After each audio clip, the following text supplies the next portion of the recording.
Good morning! Kakagising ko lang.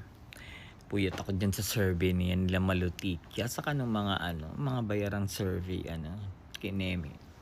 Ini-PR na sila nag-survey. Iniisip ko kung paano tumaas yung rating ni Sarah. Biro mo, ang dami-daming pinklawan, ang dami-daming dilawan, at mas lalong ang daming loyalista. Wala namang DDS na.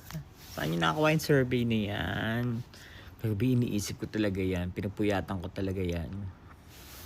Kaya nga, Malutikya, hinahamon kita. Mag-survey tayong dalawa ng live. Ano ba?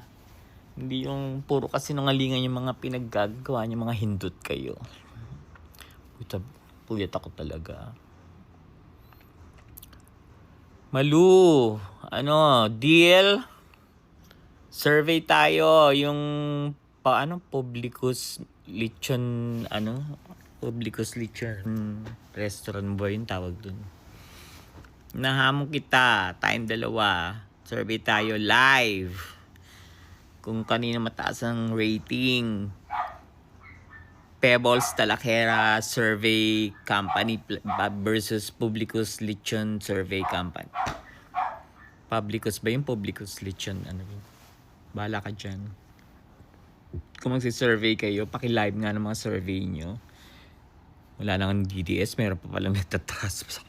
Tuwa akong bigla, Diyos ko. Dami ko nakain-leech yung kagabi. Baka matulad ako kay Malutikya. Deal, Malutikya.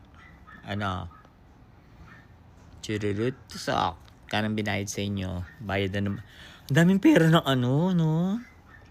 Ang daming pera ng mga Duterte. Naglalabasan ng pera nila ngayon. May mga witnesses na silang mga binayaran. Yung mga reports ko, totoo lahat yan.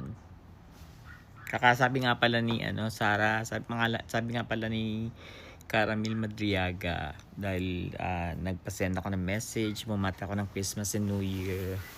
Kailan ka raw dadalaw uli? Ha? Chirurut, sokbe. Survey. Mabayad din naman yan. Akala nyo hindi ko alam. Nakikinitan ni Malu, dami na naman lechon na may bibenta charges.